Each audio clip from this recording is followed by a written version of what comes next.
প্রিয় শিক্ষার্থীরা, আজকে আমরা আবৃতবীজ উদ্ভিদের গোত্র পরিচিতি জানবো। আমাদের আবৃতবীজ উদ্ভিদের গোত্র পরিচিতি যখন আলোচনা করতে যায়, প্রথমে আসে শ্রেণী।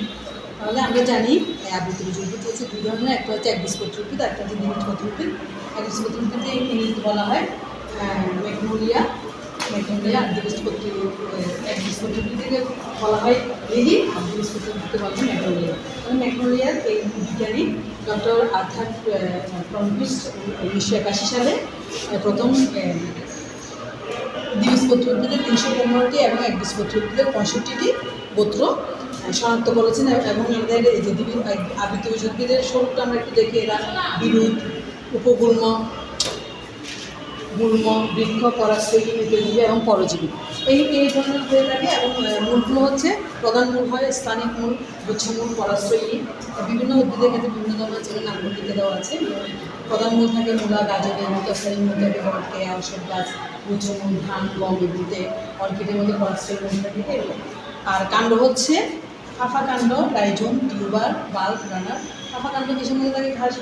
ঘাস জাতীয় উদ্ভিদের মধ্যে থাকে। তারপর আদা, হলুদ, এগুলোর মধ্যে রাইজোম থাকে। আলু, মিষ্টি আলু, বিভিন্ন ধরনের আলুর মধ্যে টিউবার থাকে। এবং পেঁয়াজ, রসুনের মধ্যে থাকে ভাল্ব। এবং রানার থাকে থানকুনি পাতার মধ্যে।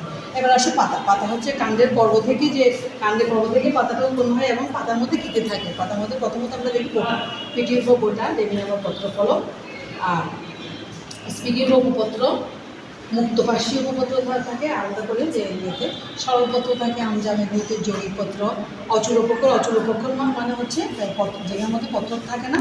আর বীজোর পত্র যেখানে থাকে ওটাকে বলা হয় সচূড়পক্ষ। দ্বিপক্ষল হচ্ছে তোমার কৃষ্ণচূড়ার মধ্যে দেখা যায়, সজিনার মধ্যে দ্বিপক্ষল। তিন ধরনের পাতা, আমরা সজিনার পাতাগুলো দেখা যায়। এখানে কিছু পাতা আমি সংগ্রহ করেছি। এখানে সজনে পাতা নাই অবশ্যই, এখানে একপক্ষল, দ্বিপক্ষল, সমান্তরাল শিরাবিন্যাসের পাতাগুলো আছে, উদ্ভিদ আছে আমার কাছে। এখন আসো এই যে পত্রফলকের আকৃতি বিভিন্ন ধরনের হয়ে থাকে। লম্বা, বর্গমাকার, ডিম্বাকার, হৃৎপিণ্ডাকার। এই যে ফলকগুলো আছে, ফলকগুলো আকৃতি অংশ বর্ণমাকার হয়, হৃৎপিণ্ডাকার হয়। তারপর তোমার লম্বা হয়, বৃত্তাকার, অনেক ধরনের আছে। কিছু পাতাগুলোর মধ্যে আছে এরকম। পত্রফলকের বিন্যাসন বা শিরাবিন্যাস, অর্থাৎ যে নির্দিষ্ট শিরাগুলো বিন্যস্ত থাকে এটাকে বলা হয় শিরাবিন্যাস। তাহলে পত্রকের শিরাবিন্যাসের মধ্যে আমরা দেখি দুই ধরনের শিরাবিন্যাস।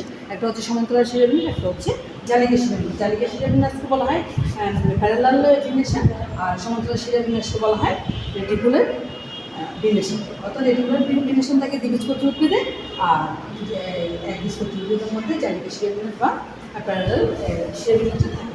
এই হচ্ছে আমাদের আবৃতবীজ উদ্ভিদের উদ্ভিদ সম্পর্কে আমরা একটু জানলাম। আবৃতবীজ উদ্ভিদের মধ্যে আসলে কী ধরনের মূল, কাণ্ড, পাতাগুলো কী ধরনের থাকে আমরা প্রাথমিকভাবে জানলাম। আর পরবর্তীতে আমরা পুষ্পমঞ্জুরি পত্র, যে তারপর পত্রকের বিভিন্ন শ্রেণীবিন্যাস, তারপর আমরা সেগুলোতে যাবো।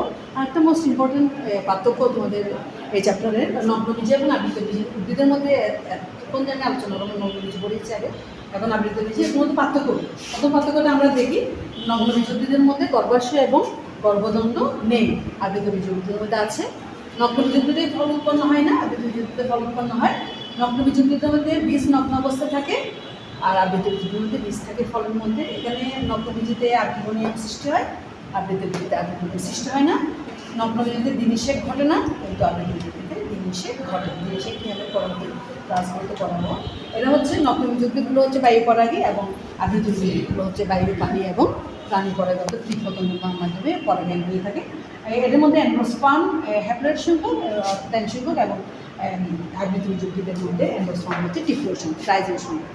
এই হচ্ছে আজকে আমাদের আবৃতবীজ উদ্ভিদের গোত্র সম্পর্কে পরিচিতি আমরা জানলাম। পরবর্তীতে আমরা মূল, কাণ্ড, পাতা ছাড়াও পত্রকের বিন্যাস, বিভিন্ন ধরনের আমরা পত্রকের শিরাবিন্যাসটা পড়লাম। এরপরে পুষ্পমঞ্জুরি পত্র আছে, এই যে ফুলের মঞ্জুরি আছে, মঞ্জুরি পত্রগুলো বিভিন্ন ধরনের বিন্যাস আছে, এগুলো আমরা পরবর্তী ক্লাসে আলোচনা করবো।